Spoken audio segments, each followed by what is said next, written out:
Baik, selamat siang Star Lovers, warga Sleman dan juga warga Yogyakarta. Senang sekali saya kembali hadir di Bincang Parlemen kali ini dan disiarkan langsung dari gedung DPRD Kabupaten Sleman. Dan untuk Bincang Parlemen kali ini, kita akan membahas mengenai rancangan peraturan daerah atau Raperda Pamong Kalurahan di Kabupaten Sleman. Dan salah satu yang banyak diperbincangkan adalah bagaimana sistem pengangkatannya dan juga pemberhentian pamong kalurahan yang kerap kali menimbulkan polemik. Dan sudah hadir di Bincang Parlemen hari ini, siang ini ada Bapak Budi Sanyoto SPD selaku Ketua Pansus Raperda Pamong Kalurahan Wilayah Sleman. Selamat siang, Pak. Selamat siang.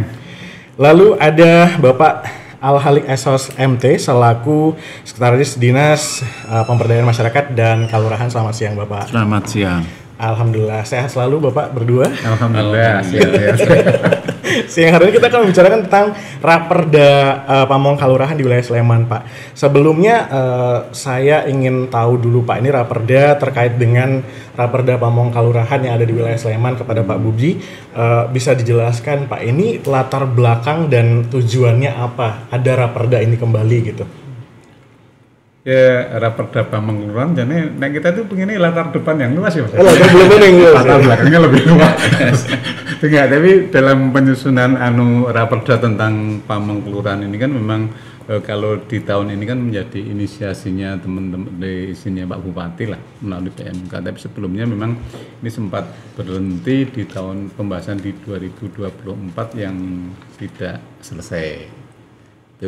Jadi permasalahan yang bersama seperti apa yang disampaikan dengan tadi, bahwa tentunya kita ingin yang namanya perda itu ada kepastian hukum, kemudian ada keadilan dan ada kemanfaatan prinsipnya. Jadi jangan sampai nanti setelah perda ini disusun seperti yang kemarin ada beberapa pengisian yang sempat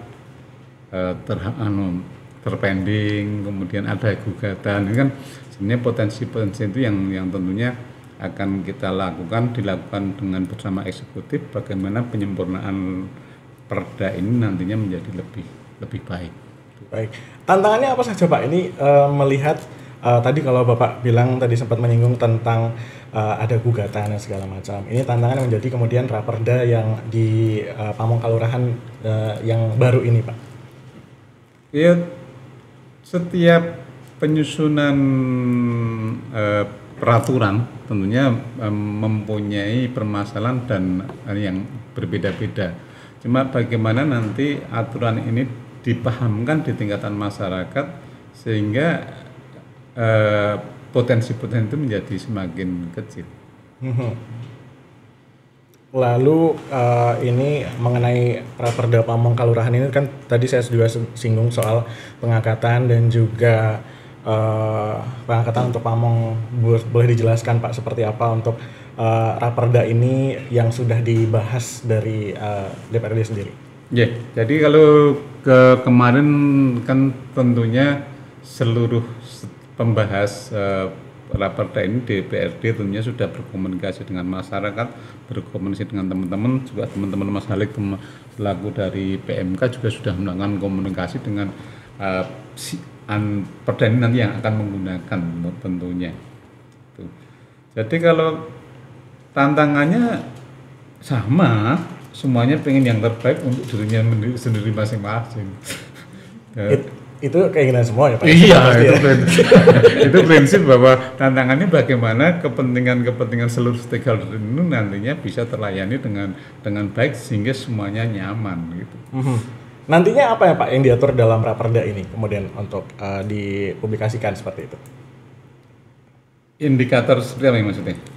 Nanti yang diatur dalam Raperda ini untuk mungkin lebih rincinya mengenai Pamong Kalurahan ini seperti itu. Sebenarnya kalau karena ini sebenarnya di tingkatan perubahan lebih kepada bagaimana pengisiannya, proses seleksinya, dan kalau dulu itu ada mutasi. Nah ini tentunya yang tentunya nanti kajian dari teman-teman di PMK mutasi kemarin seperti apa, nanti kita compare, kita jejerkan kajian-kajian kita dengan kajian-kajian teman-teman PMK.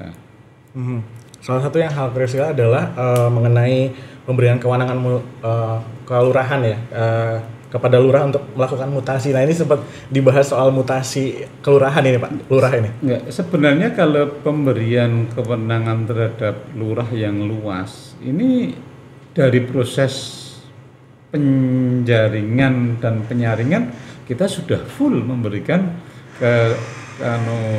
keleluasaan kepada lurah, karena yang melakukan penjaringan juga di tingkat kelurahan, yang melakukan penyaringan itu juga kelurahan bekerja sama dengan perguruan tinggi. Sebenarnya kan ruang keleluasaan sudah full kita berikan kepada lurah. PMK sekedar monitor. Itu real-nya kan seperti itu. Baik, kalau dari Pak Al-Halik ini seperti apa nih? Kalau tadi seperti sudah disampaikan Pak Budi dari PMK sendiri nih, apakah tadi sudah memantau juga ya proses ini? Bagaimana Pak ininya? Alurnya seperti itu yang dilakukan PMK?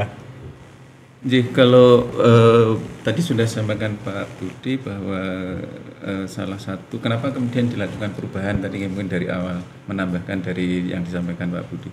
Yang pertama kan tentunya karena ada perubahan Undang-Undang Desa Nomor 3 Tahun 2024 terkait dengan perubahan kedua Undang-Undang Desa. Di sana ada satu hal yang pokok yang kemudian harus masuk di sebuah aturan di daerah, yaitu kalau dulu itu pengangkatan pamong itu cukup di camat atau di panewu, kemudian rekomendasi lurah mengeluarkan SK pengangkatan. Tapi kalau yang aturan yang terbaru bahwa ada satu step lagi yang harus dilakukan oleh lurah adalah minta persetujuan, atau ketika akan mengangkat itu harus ada persetujuan dari bupati. Dia harus setelah direkomendasikan camat terpilih satu orang ini disampaikan kepada bupati untuk disetujui. Nah ini juga memberikan kontrol juga sebenarnya. Tadi kalau kemudian kewenangan Pak Lurah sebenarnya juga sudah dibuka secara luas, tapi dari pemerintah kabupaten juga diberikan kontrol bahwa harus mendapatkan persetujuan dari bupati. Mungkin ini juga berkaca dari beberapa daerah di luar DIY ya. Karena di beberapa daerah itu ganti lurah, ganti pamong, ganti lurah, ganti perangkat. Padahal kan belajar aturan di kalurahan nggak mudah. Baru 5 tahun belum settle melaksanakan diganti lagi. Itu ada. Mungkin pertimbangan di pusat ngoten nggih Pak Budi. Kemudian juga kenapa dilakukan perubahan juga kebetulan untuk Perda 10 2019 kan istilahnya masih menggunakan desa semua nih. Padahal dengan aturan yang terbaru, ada perda juga terbaru bahwa kita sudah mendeklar bahwa seluruh kalura desa itu kemudian menjadi desa, sehingga itu juga menjadi salah satu pertimbangan kemudian kenapa dilakukan perubahan perda menika nggih. Kemudian yang ini juga yang tadi disampaikan Pak Budi bahwa kita juga mengikuti perkembangan proses pelaksanaan Perda 10 2019. Ada beberapa yang kemudian menjadi permasalahan ketika itu dilakukan gitu. Nah, intinya kemudian bagaimana kemudian permasalahan yang kemudian ditemui dengan perda yang lama itu kemudian kita sempurnakan kembali. Tentunya dengan masukan dari teman-teman dari kalurahan juga. Kita juga sudah komunikasi dengan teman-teman pamong, teman-teman kalurahan gitu nih. Dan teman-teman dewan Bapak Ibu dari anggota dewan juga melakukan itu gitu. Ya nanti tentunya di goal terakhir nanti ada kesepakatan eksekutif dan legislatif. Oke, baik. Untuk proses seleksi tadi Bapak Al-Halik juga sudah menyampaikan bahwa mengenai ada kalau di daerah lain ada yang berganti lurah, berganti yang pamongnya juga. Nah, bagaimana kemudian ini implementasinya yang di kemudian hari dibahas untuk raperda ini, Pak? Nantinya seperti apa? Apakah memang ada batas waktu atau periode tertentu yang baru boleh diganti atau bagaimana kebijakannya, Pak? Iya, kalau pamong itu kan memang harusnya ada usia pensiun gitu. Usia pensiun yang diatur di perda itu 60. Jadi ya ketentuannya sebelum 60 ya sepanjang tidak ada kemudian permasalahan yang mengikuti misalnya yang menyebabkan itu bisa diberhentikan harusnya sampai 60. Tidak bisa kemudian ganti lurah, ganti pamong gitu. Jadi aturan yang di Sleman alhamdulillah sebenarnya sudah sampai ke sana. Kecuali memang pamong kan bisa berhenti itu ada beberapa sebab. Yang pertama pensiun, tentunya masa jabatannya berakhir, kemudian juga mengundurkan diri, kemudian mungkin tersangkut masalah hukum yang menyebabkan seseorang bisa diberhentikan. Nah, ya artinya ya kita sudah sampai tidak terjadi itu di Sleman ketika ganti pamong ganti lurah ganti pamong itu tidak terjadi. Tapi kalau ada kasus kemudian diberhentikan ya itu resiko jabatan dia melanggar larangan dan kewajiban. Baik, Pak Budi ada yang mau ditambahkan terkait hal tersebut? Ya sebenarnya kalau bagaimana perda ini nanti perubahan ini ya karena kita pengen memberikan yang terbaik untuk masyarakat sehingga juga makanya dari proses seleksi penjaringan dan penyaringan ini memang benar-benar yang harus kita kawal bareng-bareng sehingga memunculkan memang orang yang mempunyai kapasitas dan integritas tentunya. Betul, ini yang harus juga dijaga ya Pak ya. Iya. Yang kemudian jangan sampai ada ketimpangan seperti itu ya dalam proses seleksi atau ketidaksesuaian dengan yang sudah diatur seperti itu. Lalu terkait dengan implementasi kalau misalkan ada kekosongan formasi Pak, ini mode pengisiannya dilakukan seperti apa? Mungkin dari Pak Budi atau Pak Halik? Enggak, balik dulu. Untuk draft dari eksekutif yang sampai saat ini sudah mendapatkan arahan dari Bapak Bupati, nanti ke depan pengisian kekosongan jabatan pamong itu dilakukan nanti dengan penjaringan dan penyaringan. Jadi di kontes itu kan kontennya itu nanti kelurahan bekerja sama dengan perguruan tinggi untuk melakukan tes gitu ya. Ada beberapa komponen yang kemudian nanti akan dites di situ nggih. Ada kemampuan dasarnya, kemudian komputernya, kemampuan komunikasinya, kemudian juga nanti ada wawancara dan itu nanti ada bobot-bobot tersendiri gitu. Nah, mungkin yang berubah nanti mungkin lebih ke pembobotan untuk jabatan dukung nggih Pak Budi nggih. Karena apa? Ada masukan dari teman-teman di Pamong bahwa untuk jabatan dukuh sebenarnya kemampuan komunikasi yang lebih ditonjolkan daripada kemudian kemampuan secara pengetahuan.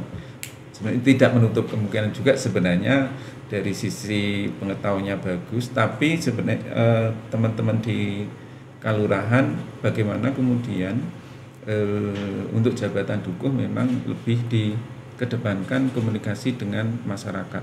Bagaimana itu yang mungkin nanti ada perubahan proporsi pembobotan Pak Budi. Ya, kita ya sepakat sebenarnya karena seperti kasih kepala kewilayahan dukuh kan sebenarnya lebih banyak di layanan rasa. Kalau administrasi tak pikir semuanya bisa lah. Tapi bagaimana ngomong rasa seluruh warga itu menjadi penting. Karena di Jogja rasa itu bisa luwih ngerampung banget administrasi. Ini real. Wong pinter tapi ra duwe rasa. Itu bahaya juga ya, jadi tentunya nanti itu mungkin di teknis diperebut tapi yang penting antara dua-duanya juga antara kapasitas dan si karakter ini kan menjadi satu kesatuan yang tidak kita pisahkan di dalam proses penyaringannya. Oke, kalau dari proses penyaringan tadi sudah dilakukan seleksi, kalau bisa salah satunya adalah cara komunikasi walaupun pintar, tapi kalau komunikasinya kurang ini juga ada pembobotan khusus ya Pak. Nah kemudian apakah nanti setelah pemilihan, kemudian nanti apakah adanya juga semacam training atau pelatihan untuk komunikasi ini Pak? Pak Budi mungkin? Tapi berarti kita tidak ada pemilihan ya, tetap pengisiannya Iya, pengisian. Iya, betul. penjaringan dan penyaringan. Nek pilihan mikirnya nyoblos. Oh iya betul. Oh iya betul. Mohon maaf saya Iya, keliru, Pak. jadi sebenarnya kalau peningkatan kapasitas ini hampir semuanya melakukan, baik dari tingkat PMK sendiri maupun kelurahan tentunya, itu yang namanya upgrade kapasitas di tingkatan Pamong tetap akan dilakukan, karena bagi kami di tingkatan kabupaten, kelurahan dan dukuh ini sebagai etalase layanan masyarakat. Nek semua dukuh layanannya apik, kabupaten mesti rampung tanggap apa. Jadi kalau upgrade untuk kemudian ada standarnya, tentunya di PMK punya ruang untuk itu, termasuk bagaimana pemantauannya. Silakan Pak, mau ada yang ditambahkan? Nih, sesuai dengan peraturan juga di Perda maupun di aturan yang lebih tinggi, sebenarnya ketika ada perangkat desa atau pamong yang baru, itu kan kewajiban pemerintah kabupaten, termasuk juga pemerintah kelurahan sebenarnya, bagaimana kemudian itu diberikan pengetahuan tentang berpemerintahan gitu ya. Nah itu tentu menjadi kewajiban kami juga. Jadi kami juga setiap tahun menganggarkan untuk pelatihan atau bimbingan terhadap pamong-pamong yang baru gitu. Cuman memang dalam pelaksanaannya tidak bisa kemudian saat ini dilantik kemudian langsung gitu, karena ini lingkupnya di kabupaten, kami juga tidak bisa melayani satu kelurahan di BIMTEK sendiri. Biasanya kami akan menunggu beberapa pamong yang hasil pelantikan baru, nanti setelah ada quorum nanti kemudian kita lakukan pembinaan gitu. Jadi memang misalnya dilantik hari ini ya tidak bisa kemudian mulai. Tapi kalau desa atau kelurahan setelah dilantik mau memberikan materi sendiri dengan mengundang kami, atau mungkin dari Kapanewan atau dari Pak Lurah sendiri materinya, saya kira lebih bagus juga itu. Karena materi pemerintah kelurahan tidak hanya satu hal gitu. Semua hal pemerintah kelurahan harus tahu, mulai dinas ABCDE semua masuk di kelurahan.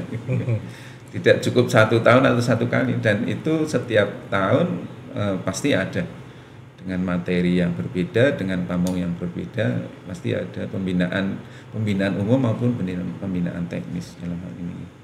Baik, dalam satu kelurahan di Sleman ini ada berapa banyak desa Pak, yang kemudian nantinya tentunya kita ingin bahwa desa-desa ini juga menjadi contoh dan juga keberhasilan masing-masing desa, yang kemudian indikatornya apa yang menjadi sebuah indikator bahwa desa itu berhasil atau sukses gitu. Mungkin dari Pak Al-Halik sendiri dulu. Jadi kalau desa sama kelurahan sama ya Mas? Iya, maksudnya seperti itu. Oh, iya. Bahasa Indonesia. Kalau di desa di DIY kan namanya kelurahan dengan keistimewaan yang dimiliki. Banyak hal sebenarnya yang indikator. Ada beberapa kemudian metode yang kita lakukan terkait dengan melihat keberhasilan sedesa. Yang rutin kan tentunya ada yang namanya evaluasi penyelenggaraan pemerintahan desa. Itu setiap tahun gitu. Banyak indikator di situ, indikator terkait dengan sarana prasarana, bagaimana pengelolaan keuangan, bagaimana perencanaannya, bagaimana output akhirnya gitu. Itu evaluasi kelurahan setiap tahun itu juga ada. Untuk tematik ada juga beberapa dari dinas-dinas terkait, itu kan juga ada yang keberhasilan tematik, misalnya dalam keberhasilan stunting, keberhasilan dalam desa wisatanya, mungkin jaga warganya, mungkin desa bersinarnya dan lain-lain. Kemudian yang baru-baru ini yang program dari DIY kan ada yang namanya reformasi kelurahan. Nah ini juga menjadi salah satu indikator yang nanti bisa kita terapkan di kelurahan. Ada beberapa sasaran yang di sana bisa kita ukur, seperti bagaimana kemudian sakipkalnya, akuntabilitas kinerja pemerintah kelurahannya. Nanti di sana juga nanti dihitung. Di sana ada beberapa sasarannya, ada bagaimana indeks kepuasan masyarakatnya, bagaimana kemudian kualitas belanjanya, kemudian bagaimana terkait dengan reformasi pemberdayaan masyarakat itu ada penurunan stuntingnya, penurunan kemiskinannya, dan beberapa indikator lain. Kalau kita bicara tentang bagaimana kemudian kita menilai kinerja sebuah kelurahan. Pak Budi, ada yang mau ditambahkan? Sama sebenarnya, kalau di kita kan kemudian ada standar seperti kelurahan mandiri. Kan sebenarnya kan semua kelurahan didorong untuk bisa paling tidak ngerampung permasalahan sing ada di wilayahnya. Terutama tentunya kalau sebenarnya kita lebih sederhana, begitu tingkat kepuasan layanan publik itu baik, sebenarnya yang lain biasanya relatif baik. Intinya kan masyarakat itu jane kan mudah, murah, cepat. Nah, kalau layanan itu bisa terlaksana juga sudah baik, dan tentunya sekarang dengan sistem pendataan sekarang, sistem informasi data yang sudah dilakukan oleh teman-teman PMK dan mungkin dengan dinas-dinas yang lain, sebenarnya lebih simpel kita melihatnya. Karena seperti SAKIP, SIPD dan sebagainya itu semuanya sekarang sudah tersistem sebenarnya. Iya. Nah, tinggal bagaimana nanti kepuasan publik itu nanti yang mungkin saya menjadi tolak ukur ya. Nek kelurahan ini buka sore isih rame berarti kelurahan itu sehat. Kalau nek kelurahan luhur kan ya di tingkatan kelurahan kan macam-macam. Ana sing gayane gaya warung soto ning zaman biyen Pak Soleh jam 11 entek. Maksudnya jam 11 dengan sepi. Tapi nek sekarang kan dengan indikator yang dilakukan PMK jamnya sampai jam sore, rata-rata sampai jam 3 kelurahan masih ada. Nek dulu kan kelurahan penting nek do teko nang kelurahan kaya wong ning kon bakul. Nek yang ini mesti bakul wis. Tapi sekarang dengan sistem kinerja itu semacam penilaian kinerja itu kelurahan rata-rata sampai jam 3 masih bisa melayani.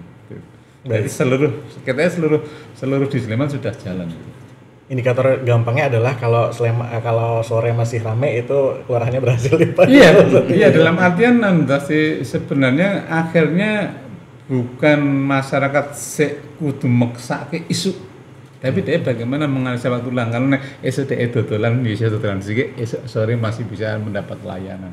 Nah dulu waktu hanya sampai pagi kan, ya dia pagi harus berhenti. Baik, ini menarik, Star Lovers dan warga Sleman serta warga Yogyakarta. Juga Anda bisa bertanya langsung kepada Pak Budi atau Pak Al-Halik mengenai Raperda Pamong Kalurahan di hari ini. Anda bisa bergabung lewat WhatsApp di 0818621013 atau lewat Instagram @starjogjafm. Kami akan kembali, Pak Budi dan Pak Al-Halik, nanti kita akan kembali ngobrolin soal Raperda ini ya. Jangan kemana-mana, Star Lovers, warga Sleman dan warga Yogyakarta, masih di Bincang Parlemen bersama saya Rizky Arif. Baik, Star Lovers, warga Sleman dan warga Yogyakarta, kembali lagi di Bincang Parlemen bersama saya Rizky Arif. Dan di siang hari ini kita masih berbincang mengenai Raperda Pamong Kalurahan di wilayah Kabupaten Sleman. Dan masih bergabung bersama kami Pak Budi Sanyoto SPD selaku Ketua Pansus Raperda Pamong Kalurahan Sleman, dan juga Pak Al-Halik SSMT selaku Sekretaris Dinas Pemberdayaan Masyarakat dan Kalurahan. Pak Budi, ini terkait dengan Pamong dan kemudian masyarakat ini yang ingin menjadi Pamong, minatnya seperti apa Pak sejauh ini? Selama ini begitu ada penyaringan sederhana. Ini ada penyaringan berarti harus yang disaring. Mesti peminatnya akeh. Begitu dijaring kemudian disaring kan berarti di situ mesti lebih. Jadi beberapa kelurahan satu formasi bisa pernah ada yang sampai 20-an formasi untuk satu formasi. Itu cukup banyak ya Pak ya? Ya, jadi rata-rata dengan seleksi kecakapan dasar dan kecakapan bidang ini sebenarnya peminatnya menjadi semakin banyak. Kalau dulu mungkin waktu coblosan ya mungkin terbatas, tapi dengan ada pilihan ini sebenarnya peminatnya lebih banyak. Dan kemudian Pak Al-Halik, ini terkait dengan Pamong juga bagaimana sih prosesnya, atau ada batasan usia yang ingin menjadi Pamong Pak terkait dengan minat masyarakat ini? Ya. Jadi kalau di persyaratan umur, usia dari calon pelamar itu dari usia 20 sampai 42 tahun. Jadi maksimal 42 tahun saat mendaftar itu. Jadi memang potensi untuk merekrut teman-teman pamong itu anak-anak muda sebenarnya terbuka luas. Dan pengalaman membuktikan itu gitu. Jadi rata-rata yang pamong-pamong yang sekarang terpilih itu ya di bawah 30 itu banyak. Bahkan tingkat pendidikannya juga bagus gitu. Ada yang sarjana, ada S2 malah ada juga. Jadi minatnya termasuk yang minatnya bagus, nggih. Jadi walaupun kita batasi juga minimal bahwa harus ada 2 gitu yang ikut. Jadi dan faktanya walaupun syarat minimalnya 2 lebih dari itu. Tadi bahkan ada yang mungkin ada posisi-posisi tertentu yang menarik itu banyak misalnya. Tadi sampaikan Pak Budi Sanyanto itu bisa 20, bisa lebih bahkan itu. Kemudian untuk menjadi pamong baru Pak, biasanya kan walaupun banyak yang muda juga mungkin ada kendala-kendala yang dialami para pamong baru ini dalam pekerjaannya gitu. Apa kendala yang biasanya dihadapi gitu ketika jadi pamong baru? Ya kendala awal sama lah semua seluruh begitu masuk di sistem baru mesti adaptasi yang pertama. Tapi sebenarnya kalau di tingkatan kelurahan rata-rata di setiap kelurahan punya pamong, punya staf yang handal. Grade-nya staf juga di Sleman itu termasuk tinggi. Jadi grade-nya staf dari taruhlah seperti Danarto, dia juga sudah harus paham akuntansi, paham IT, kemudian stafnya ulu-ulu dia sudah ngerti gambar teknik, RAB bangunan. Sebenarnya kan sih kalau di tingkat pekerjaan supporting system di dalam, karena dia nanti tetap hampir semua hampir semua pamong di Sleman itu punya staf, dan staf itu rata-rata juga mesti lama. Dan seandainya orang baru pun dia juga bisa mengangkat staf kalau memang dibutuhkan. Sehingga yang tentunya kendala yang pertama cuma bagaimana karena adaptasi tentunya yang namanya dengan pelayanan publik. Karena di tingkatan kelurahan ini layanan publik ini menjadi penting. Jadi yang penting prinsip apapun asal ramah dan supel, gawean ini jadi gampang. Terus karena gawean bisa disupport oleh dari beberapa cara lah. Ada tambahan Pak? Ya, demikian juga untuk beradaptasi, untuk mempelajari sebenarnya mempelajari aturan-aturan itu. Saya yakin bahwa teman-teman yang baru pamong-pamong baru itu dari sisi usia muda, dari sisi pendidikan juga lebih baik. Saya kira juga nanti akan lebih mudah untuk memahami aturan-aturan yang walaupun misalnya belum ada pembinaan atau bimbingan yang dilakukan oleh Supra Kalurahan secara mandiri sebenarnya harus bisa. Kemudian juga rata-rata kalau yang sekarang umur di bawah 30 atau sampai 40 itu mungkin generasi apa sekarang, milenial apa generasi apa?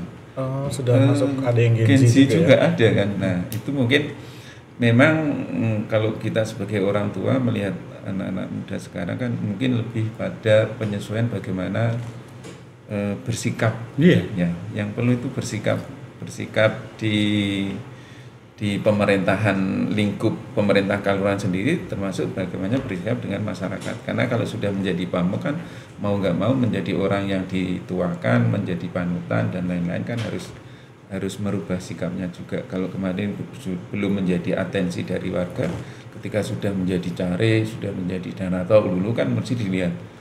Oh, ulu-ulunya kayak gini, sikapnya gini kan itu akan menjadi. Ya, itu kan perlu juga di samping pengetahuan kecerdasan tadi. Saya kira itu perlu dan itu juga pernah ditegaskan dari teman-teman Komisi A waktu itu nih Pak. Iya. Ya sebenarnya kan itu sekali lagi di seluruh layanan publik itu care terhadap yang butuh itu kan ya, hampir semuanya lah, hampir semua penjual, cuma bedanya kita itu bukan penjual jasa, tapi kita pelayanan jasa. Sehingga ya kalau seperti bank lah, begitu orang datang bingung mesti ada yang nanya sing dikersakin apa. Itu kan di kelurahan kan juga sudah mulai jalan situ, kelurahan, kecamatan, puskesmas itu, sehingga mungkin sampai kalau di tingkat kelurahan bukan hanya pamong, bahkan sing tukang parkir, sing tukang resik-resik pun ngerti ajeng napa itu paling tidak ana guidance tendrika itu ya yang dibangun ekosistem di kelurahan yang tentunya kita bangun bareng-bareng. Kalau dari Pamong sendiri ada KPI penilaian nggak Pak? KPI penilaian itu untuk Pamong? Tentunya nanti ini yang akan melakukan tentunya di pihak kelurahan dengan PMK. Tentunya kalau di sisi konsep bagaimana ada penilaian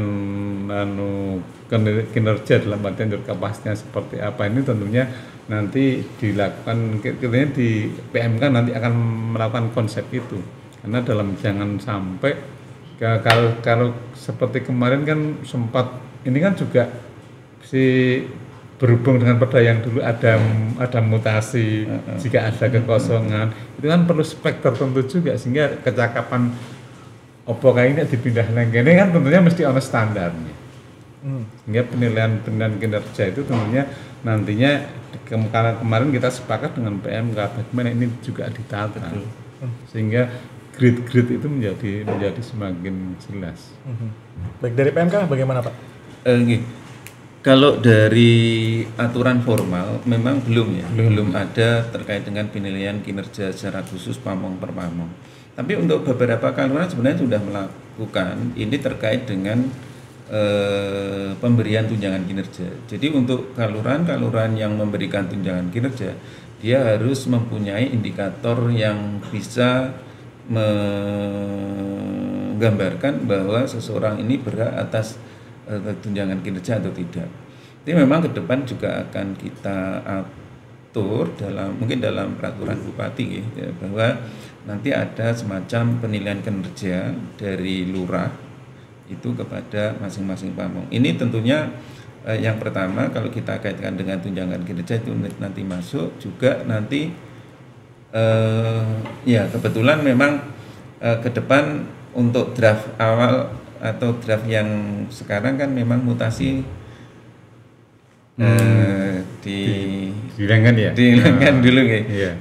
Nanti melihat perkembangan lebih lanjut. Tapi untuk yang di perda yang lama kan untuk mutasi salah satu yang kemarin menjadi racan-racan kan kriteria apakah sebenarnya kok ini digeser ke sini, ini digeser ke sini. Nah, sebenarnya nanti itu gunanya salah satunya ketika si A mau digeser di Jogoboyo misalnya gitu kan, dia harus berkompeten di sini. Nah, fungsi penilaiannya kan harusnya di sana juga. Oh, ini pasti di sana. Sebenarnya kan juga sebenarnya nggak hal yang tabu sebenarnya gitu. Tapi kalau sudah kebijakan memang bahwa nanti misalnya mutasi dihilangkan ya kita nderek yang terbaik untuk masyarakat juga untuk karena di PNS pun kan kita bisa jadi orang itu pada posisi yang tidak pas gitu. Sajane pinter kani pasnya ning kono gitu kan. Nah, bisa jadi kan karena pasnya di sini harusnya digeser ke sini. Oh, ini pasnya di sini. Harusnya mutasi bukan menjadi sesuatu yang dikhawatirkan kalau kemudian ada indikator yang jelas bagaimana seseorang bisa dimutasi dan tidak bisa dimutasi. Baik, kita ke pertanyaan dari Star Lovers, warga Sleman dan juga warga Yogyakarta. Yang pertama di Instagram dari @surya dewas baskara yang bertanya, poin apa yang paling alot di pembahasan raperda ini, Pak? Monggo Pak Budi, silakan. Jadi mungkin ya sama seperti apa yang dibahas pertama, bagaimana tentang mutasi.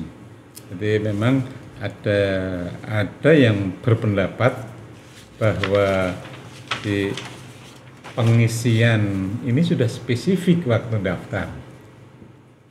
Jadi kan aturan kita itu kan ada kepastian hukum, ada manfaat dan ada keadilan.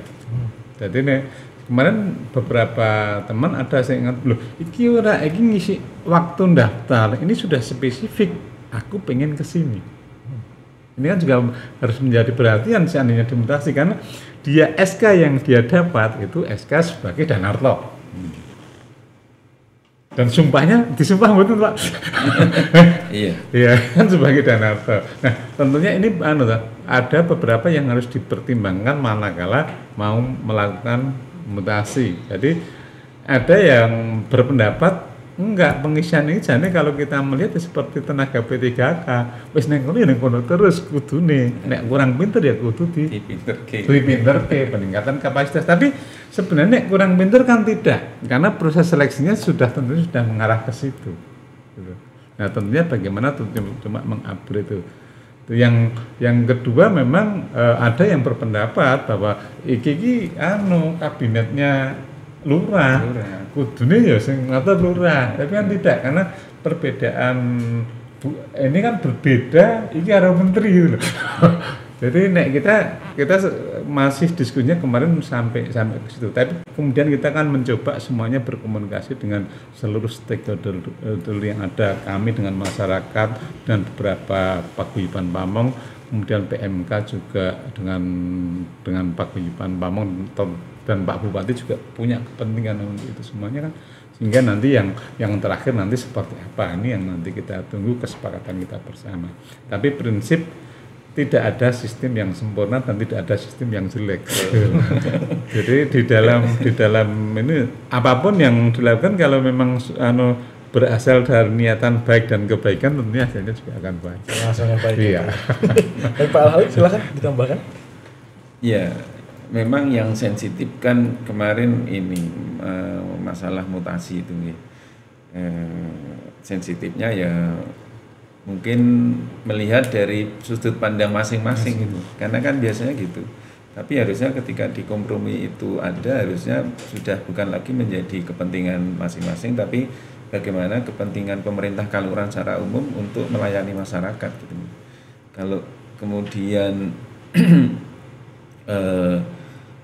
mutasi itu menjadi, sebenarnya kan sudah diatur juga di Perda yang lama nih, tapi memang ketika ada kekosongan jabatan, itu sudah terjadi dan sudah dilaksanakan di kalurahan-kalurahan. Hanya memang yang sensitif itu ketika mutasi tanpa ada kekosongan, itu yang sensitif. Ya makanya untuk sementara bahwa yang kita sampaikan atau yang sesuai dengan arahan pimpinan, untuk sementara yang terkait dengan mutasi agar calling down masing-masing gitu nggih, nanti untuk sementara tidak diatur dulu. Karena ini akan menjadi perdebatan panjang pastinya Pak ya, kalau terlalu dibahas terlalu spesifik ya. Oke, yang kedua Pak, pertanyaan dari Instagram ada @fitriaardi yang bertanya, apakah ada keinginan untuk mengangkat Pamong itu dari anak muda biar desa lebih dinamis pemerintahannya? Monggo siapa yang mau jawab Pak? Mengangkat dari anak muda tentunya tidak, tapi memberikan ruang kepada anak-anak muda untuk mengisi, iya. Nah kita langsung comot muda gitu ya nggak boleh, karena ada proses yang namanya penjaringan dan penjaringan. Pengangkatan kita kan nganggo proses yang namanya penjaringan dan penyaringan. Dan sebenarnya kalau kita melihat mungkin kalau kita lihat peta hasil kemarin, banyak yang fresh graduate lulusan baru itu lebih-lebihan. Seperti beberapa kelurahan hampir semuanya muda-muda dan pendidikannya rata-rata ya S1 ada S2. Kita ada yang dokter mungkin. Sebenarnya S2 banyak. Iya, jadi kaum muda itu ruangnya kita tidak, karena kita tidak boleh membatasi, kita batasannya sampai 42 itu, karena sebenarnya 42 dengan usia pensiun 18 tahun, hitungannya seperti itu. Kalau dulu seleksi kan kalau seleksi tanpa umur kan nggak mungkin. Jadi sebenarnya kalau kita melihat dari sisi muda, 20 sampai 42 itu sudah sangat kalau dari sisi umur itu sudah muda. Kalau kita rata-rata ya 20 paling tidak S1 lah. Iya. S1 ya urung rampung juga. Tapi paling tidak kalau vokasi sudah lah. Tapi paling tidak karena lulusan minimal SMA kan kita itu sudah bisa masuk. Jadi minimal SMA sudah bisa mengikuti ini ya. Bisa ya. Baik. Yang ketiga Pak, pertanyaan dari Pak Revi dari WA ini bertanya, kalau ada yang tidak perform, terus gimana Pak? Pak Al-Halik mungkin mau menjawab? Terkait dengan Pamong ya, yang tidak perform gitu. Ya, di pemerintahan kan pasti ada aturannya gitu Mas. Jadi tidak serta-merta kemudian tidak perform kemudian langsung diberhentikan, itu kan nggak bisa juga. Ya seorang lurah, seorang pimpinan di kelurahan kan punya tanggung jawab untuk melakukan pembinaan, peningkatan kapasitas dan lain-lain. Tanggung jawab pertama sebenarnya di tingkat tataran pemerintah kelurahan. Tapi kemudian juga kami sebagai pembina kelurahan di Dinas PMK kan juga punya tanggung jawab untuk bagaimana teman-teman yang mungkin dalam tanda kutip belum perform itu kita juga angkat lagi, kita tingkatkan kapasitasnya, kemampuannya, kemudian juga skill dalam hal tertentu, dan itu rutin setiap tahun ya. Tapi kalau misalnya pada titik tertentu tidak bisa, kan ada mekanisme yang namanya pemberian hukuman disiplin. Ya, nanti bisa pemerintah kelurahan dengan mekanisme pemberian disiplin, kalaupun sudah parah tidak perform kan bisa diberikan teguran, peringatan, nanti berhenti sementara sampai pemerintah tetap bisa. Ada tambahan Pak Budi? Ya sebenarnya kan kalau berbicara nggak perform jadi kan tadi angkat. Karena indikatornya juga banyak ya. Sebenarnya kan sebenarnya kalau kita melihat dari proses penjaringan dan penyaringan, sebenarnya tidak perform itu bahasa saya sebenarnya sangat potensinya ada tapi kecil gitu loh. Karena seleksinya sudah seleksi dengan kapasitas dasar, kemampuan dasar dan kapasitas bidang. Tentunya untuk tidak perform itu tentunya mesti ada dalam artian tanda kutip. Jadi ini prosesnya hampir sama. Kalau memang tidak perform secara kapasitas, tentunya ada peningkatan kapasitas. Kemudian kalau tidak perform dari sisi yang lain, meleleng, beling, itu kan berarti ada sanksi-sanksi yang seperti apa yang disampaikan Mas Halik tadi. Kemudian kalau tidak perform nganggar regulasi, ya mesti ada aturannya tersendiri. Jadi kan ada kepastian hukum juga.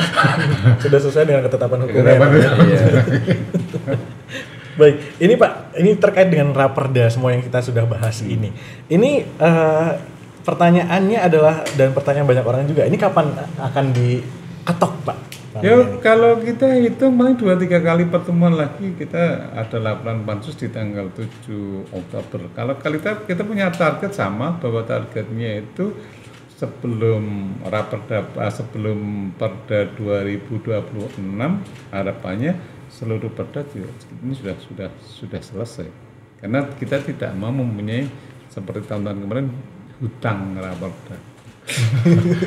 Karena ini menjadi tidak baik, meskipun kita tidak akan membahas sebanyak apa perda yang dibahas menjadi Raperda dibahas menjadi perda menjadi indikator bahwa DPRD sehat. Harapan kami ya memang kualitas perda ini yang nantinya harus kita amankan bersama. Baik, tambahan Pak Halik? Kalau kapan jadinya memang tahapannya sekarang sedang di Dewan ya. Artinya nanti kapan itu kita dari agenda yang ada di Dewan. Tapi yang jelas memang kita harapkan ini juga segera bisa ditetapkan dan diundangkan sehingga pemerintah kelurahan mendapatkan pedoman atau payung hukum yang pasti, yang jelas terkait dengan pengisian pamong ke depan gitu nih. Dan walaupun sebenarnya juga masih nunggu PP nih Pak nih. Tapi moga-moga juga ruang atau draft yang ada di PP yang sedang digodok di tingkat pusat itu nanti tidak jauh berbeda dengan sebenarnya materi yang kemudian kita sudah bahas bersama dengan Dewan gitu nih. Ini ada kalau kita lihat mungkin beberapa kasus di luar gitu ya, hal yang sensitif adalah tentang dana nih Pak. Ini terkait dengan dana kelurahan yang bisa saja dia berpotensi untuk diselewengkan atau yang lain seperti itu. Nah, kan butuh pengelola yang integritas tentunya ini Pak. Nah, ini bagaimana mewujudkan hal ini? Mungkin dari Pak Halik terlebih dahulu. Memang benar nih, sekarang itu di desa kelurahan itu mengelola uang yang cukup ya mungkin cukup besar nih dibandingkan mungkin kalurahan di luar DIY nih. Misalnya di salah satu kalurahan pun bisa sampai 8 atau 10 M gitu. Dan rata-rata untuk yang desa-desa yang di lain itu ya bisa 3, 4 atau bahkan 5 M. Bukan jumlah yang sedikit saya kira dari beberapa sumber, dari dana desa, dari alokasi dana desa, dari bagi hasil pajak, apalagi yang dari BKK Pak, itu juga lumayan besar. Tentunya ini juga perlu pengelolaan yang baik, kemudian bisa dipertanggungjawabkan akuntabilitasnya di masyarakat. Nah, banyak instrumen sebenarnya yang sudah kita sampaikan bagaimana kemudian itu mengikat kalurahan bahwa pengelolaan anggaran benar-benar bisa dilaksanakan dengan baik. Ada yang namanya kemudian aturan-aturan yang kemudian kita sampaikan kepada desa terkait dengan aturan pengelolaan keuangan, bagaimana kemudian melaksanakan belanja dengan aturan BPJ di kalurahan, bagaimana kemudian memberikan tunjangan-tunjangan, semua sebenarnya sudah lengkap nih.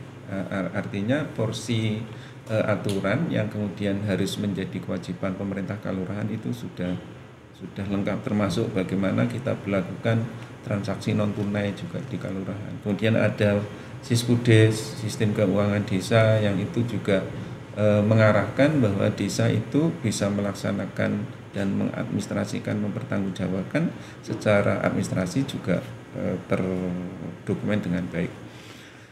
Nah, tentunya juga dalam pelaksanaan dengan adanya RBK yang baru ini juga masing-masing kepala lurah itu juga namanya membuat perjanjian kinerja gitu. Perjanjian kerja itu sesuatu yang harus dilakukan lurah itu apa, kemudian outputnya apa, kemudian nanti akan menunjukkan hasil akhirnya apa. Ini juga kita harapkan bahwa itu menjadi salah satu instrumen bagaimana kalurahan itu nanti akan lebih pengelolaan keuangannya bisa lebih dapat dipertanggungjawabkan.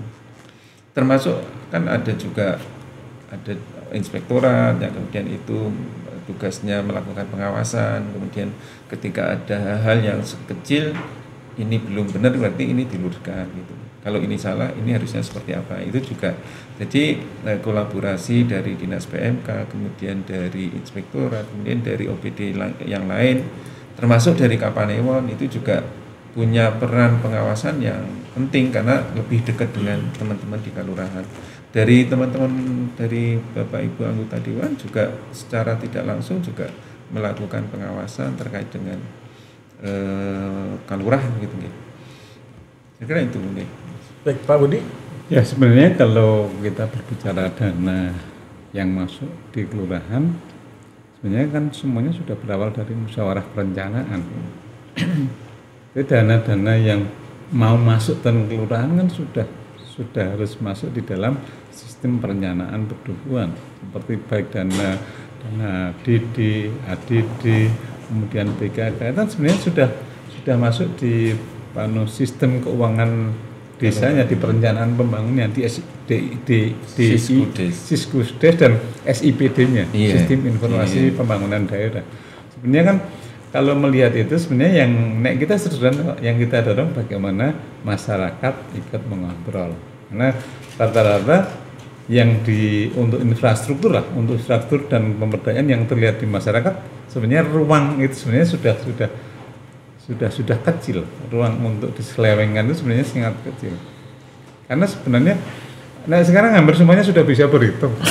Jadi sudah tidak seperti dulu, dan sistem sebenarnya si akuntabilitas dan keterbukaan ini sudah dipasang. Jadi kalau kita melihat di medsos seperti kemarin ada bangunan kecil, bangunan segitu sekian miliar, ternyata di dalamnya memang ada sumur pompa, ada sumur bor.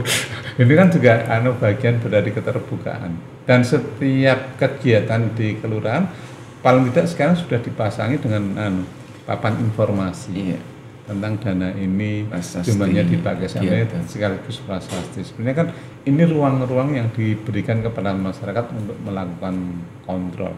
Tapi ya memang sih kalau memang duwe karep itu mesti ono cara. Tapi kan ini yang harus kita sistem sudah kita bangun. Tentunya penguatan karakter juga menjadi kita bangun. Tapi minimal sistem yang ada ini sebenarnya ruangnya semakin sudah semakin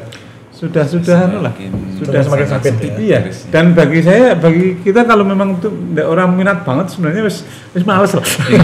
Karena ngudik-udik itu karena ukuran kemudian taruhlah pone infrastruktur dengan dana sekian, spek sekian gitu. Sekarang masyarakat sudah bisa ngeklik dimanapun bisa. Sehingga untuk bermain di situ potensinya kecil, meskipun akan selalu ada yang namanya usaha-usaha itu mesti, tapi bagaimana sistem ini dipakai, diterapkan Siskudes ini dibuat sebenarnya kan untuk meminimalkan itu. Baik, Bapak, menarik sekali pembicaraannya ini tentang dana juga agak sedikit panjang ya, karena perlu pembahasan lebih lanjut sepertinya Pak ya. Tapi terkait Raperda ini Pak, karena waktu kita sudah mepet, boleh untuk harapannya Raperda ini seperti apa Pak? Dari Pak Budi dulu atau Pak Halid? Jadi kalau kita tetap sama yang namanya Raperda, nanti yang pertama ada kepastian hukum ini nanti dengan apa yang disampaikan Pak Halid tadi, dengan PP dan aturan-aturan di atasnya juga tidak bertentangan.